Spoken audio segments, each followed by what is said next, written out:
Assalamualaikum warahmatullahi wabarakatuh. Ikhwanul Muslim yang dirahmati Allah Subhanahu wa Ta'ala, bertemu kembali dengan channel Guru Spiritual, kajian Tauhid, jalan menuju kedekatan kepada Allah Subhanahu wa Ta'ala. Konten kali ini saya akan membicarakan tentang imunitas iman COVID-19. Namun saya tidak akan membicarakan tentang COVID-19, melainkan bagaimana kita selalu menjaga ketahanan imunitas iman di tengah penularan virus corona itu. Bagaimanakah menjaga imunitas iman tersebut? Ikuti video ini sampai selesai. Selamat menyaksikan.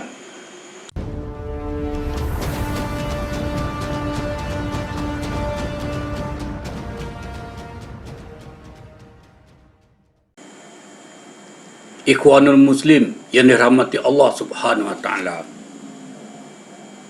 penularan wabah virus corona telah menelan banyak korban nyawa di berbagai negara di dunia ini, tidak terkecuali di Indonesia. Sehingga virus corona menjadi momok yang sangat menakutkan bagi umat manusia di muka bumi ini. Penularan setiap hari makin meningkat, walaupun banyak pula yang sudah dapat disembuhkan. Tetapi ancaman terhadap kesehatan manusia sangat mengkhawatirkan sekali. Tentu setiap orang harap mereka akan terhindar dari wabah ini dan tidak pula menjadi penular bagi orang lain. Banyak spekulasi yang membicarakan asal virus corona ini. Akan tetapi, menurut keyakinan kita umat Islam, penyebab virus corona ini tidak lain adalah dari perbuatan manusia itu sendiri. Allah Subhanahu wa Ta'ala telah berfirman dalam Al-Quran surat Ali Imran ayat 165 bahwa dari mana datangnya ini? Katakanlah itu dari dirimu sendiri. Dalam artian yang lain, bahwa setiap yang buruk itu datang dari perbuatan manusia, sedangkan setiap yang baik datang dari Allah Subhanahu wa Ta'ala. Lalu bagaimana dengan kita umat Islam yang terkena dampak dari perbuatan manusia itu? Kita harus menyikapi dengan menguatkan iman kepada Allah Subhanahu wa Ta'ala. Jadikanlah musibah ini sebagai batu ujian untuk mengukur kadar keimanan kita kepada Allah Subhanahu wa Ta'ala. Dari sisi manakah kita melihat penularan COVID-19 ini sebagai ujian dari Allah Subhanahu wa Ta'ala, padahal virus ini sebagai ulah perbuatan manusia itu sendiri? Dampak dari penularan itu sendiri, apa dampaknya? Kita harus menghindari dari penyebaran wabah ini dengan cara mengisolasi diri di rumah masing-masing. Konsekuensinya tentu berdampak kepada penghasilan. Kesimpulannya, kegiatan ekonomi menjadi lumpuh, dan ini tentu sangat menakutkan sekali. Disinilah kita menguatkan imunitas iman itu. Sebagaimana firman Allah Subhanahu wa Ta'ala dalam Al-Quran surat Al-Ankabut ayat 2. Apakah manusia itu mengira bahwa mereka biarkan saja mengatakan kami telah beriman, sedang tidak diuji lagi? Dalam hubungan ini, COVID-19 merupakan ujian dari Allah Subhanahu wa Ta'ala. Dalam hal apa? Yaitu dengan sedikit ketakutan, kelaparan, kekurangan harta, jiwa, dan buah-buahan, Surat Al-Baqarah ayat 155. Dengan mengisolasi diri, bukankah timbul ketakutan, kelaparan, kekurangan harta, jiwa, mental kita turun dan buah-buahan? Dari sisi inilah Allah Subhanahu wa taala telah mengetahui kadar keimanan seseorang, apakah dia orang yang benar imannya atau dusta, sebagaimana firman Allah dalam Al-Quran surat Al-Ankabut ayat 3. Dan sesungguhnya kami telah menguji orang-orang sebelum mereka, maka sesungguhnya Allah mengetahui orang-orang yang benar, dan sesungguhnya Dia mengetahui orang-orang yang dusta. Masuk kelompok mana kita? Orang yang benar imannya atau pendusta? Mengaku beriman ternyata munafik. Apabila kita termasuk orang yang benar imannya, maka Allah Subhanahu wa taala menguatkan hati kita dalam firman-Nya dalam Al-Quran surat Ali Imran ayat 139. Janganlah kamu bersikap lemah, dan janganlah pula kamu bersikap bersedih hati, padahal kamulah orang-orang yang paling tinggi derajatnya jika kamu orang-orang yang beriman.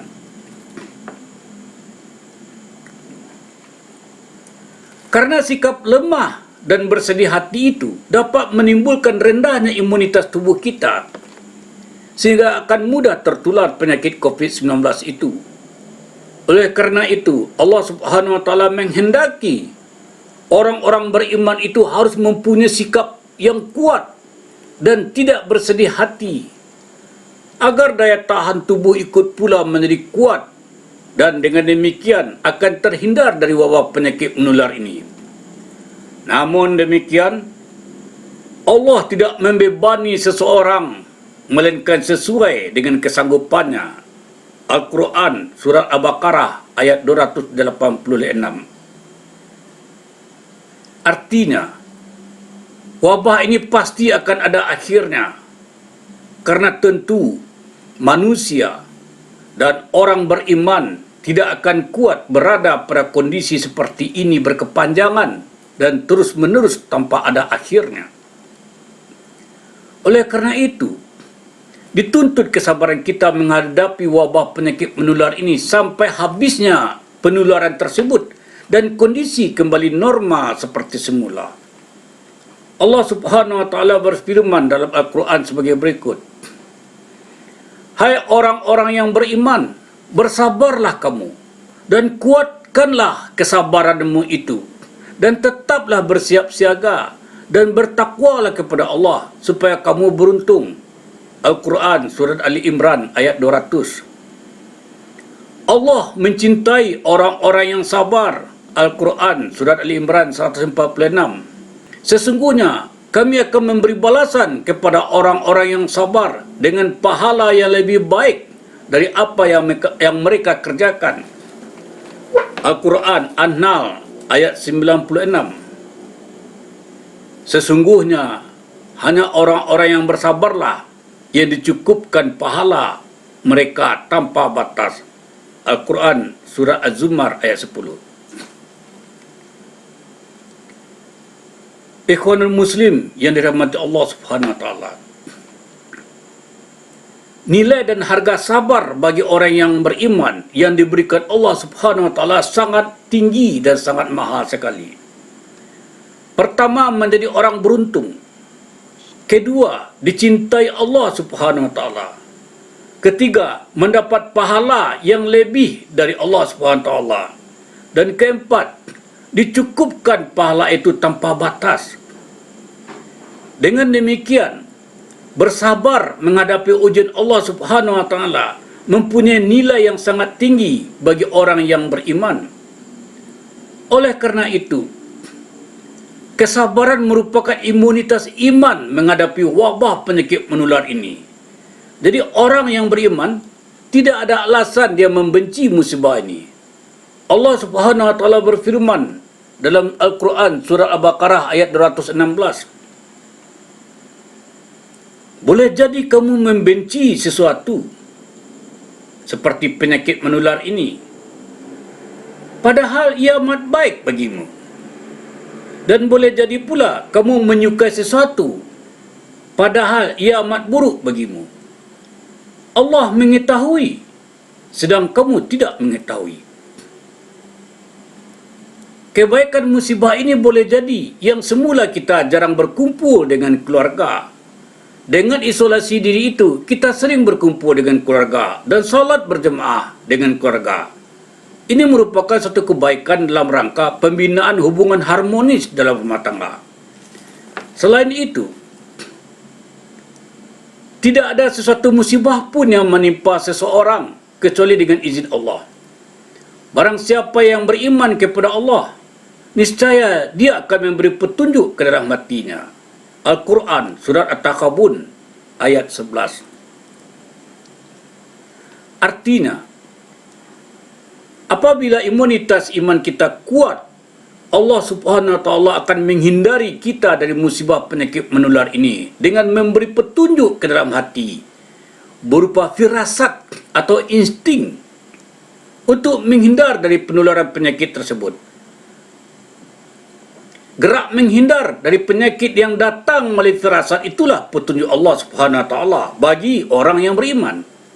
Akan tetapi, bila imannya lemah atau nyaris tidak ada sama sekali, atau mungkin karena terdorong oleh sikap sombong, maka Allah Subhanahu wa Ta'ala tidak akan memberi petunjuk ke dalam hatinya berupa firasat atau insting, sehingga timbullah dalam dirinya satu dorongan untuk memasuki area penularan COVID-19 itu, atau melanggar protap sunnah Rasulullah SAW agar menghindari diri dari penyakit menular. Ikhwanul Muslim yang dirahmati Allah Subhanahu wa Ta'ala, imunitas iman yang terakhir adalah hati yang tentram atau hati yang tenang. Bila hati tentram, akan berdampak kepada daya tahan tubuh.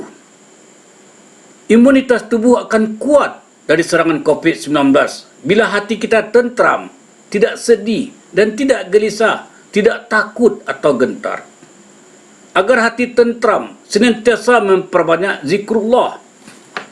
Allah Subhanahu wa Ta'ala berfirman dalam Al-Quran Surat Ar-Ra'd ayat 28, orang-orang yang beriman dan hati mereka menjadi tentram dengan mengingat Allah. Ingatlah, hanya dengan mengingat Allah, hati menjadi tentram. Allah Subhanahu wa Ta'ala sendiri yang mengatakan bahawa zikrullah itu dapat menenteramkan hati yang gundah gulana. Maka mari kita tingkatkan imunitas iman melalui zikrullah, yaitu menyebut-nyebut asma Allah sebanyak-banyaknya. Manfaat zikir ismu zat ini selain untuk mencapai ketenteraman hati, juga dapat menolak musibah. Dalam sebuah hadis yang diriwayatkan oleh Tirmizi, Rasulullah SAW bersabda, kiamat akan tertunda apabila masih ada orang menyebut Allah, Allah, Allah. Artinya, zikir Allah, Allah, Allah dapat menunda kiamat, apalagi wabah menular COVID-19 ini. Insya Allah akan tertolak dengan zikir tersebut. Wallahu alam. Demikian saja, semoga bermanfaat.